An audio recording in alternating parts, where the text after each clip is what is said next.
नेपाल में बड़े भैया खेसारी लाल यादव जी के प्रोग्राम रहल स।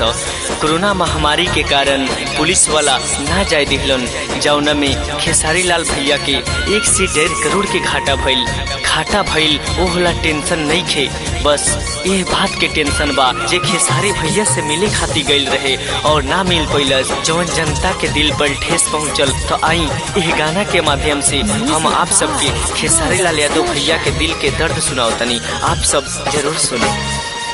पुलिस वाला जाए न दिहलस हो, पुलिस वाला जाए न दिहलस सो में उनका गाड़ी के, पुलिस वाला जाए न दिहलस सो में उनका गाड़ी के।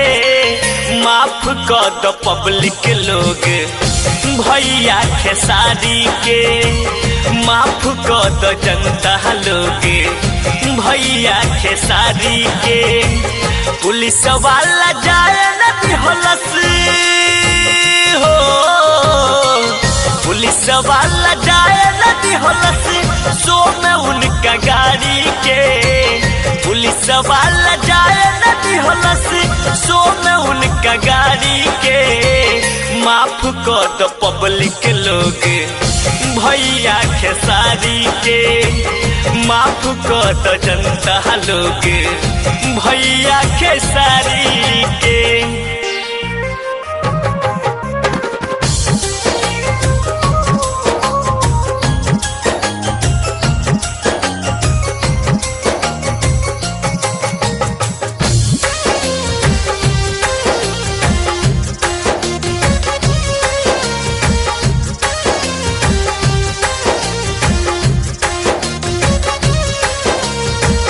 दोस्त नहीं खेउन कर बाटे, दोस्त महामारी के, ठीक नहीं कैल तुहनी जा रही के गाड़ी के। अरे भैया, अरे उनकर कहाँ दोस्त रहे हो, दोस्त नहीं खेउन कर बाटे, दोस्त महामारी के, ठीक नहीं कैल तुहनी जा रही के गाड़ी के।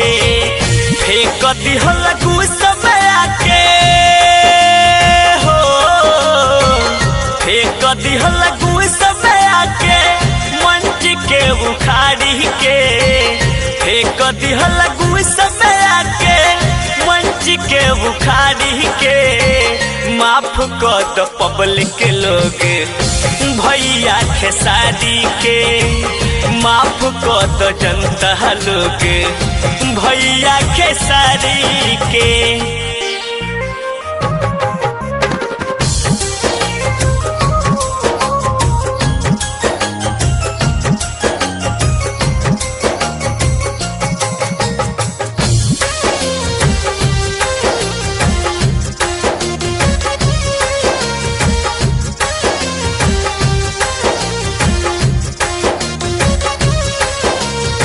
मिहिल खाती तोहनी से अइले नेपाल में, घाटा लागल के करोड़ के बारे बुरा हाल में।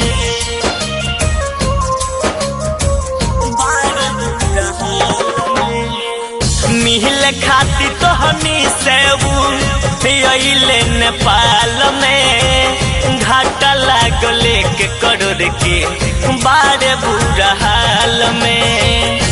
चमक धर्म से कहे हो,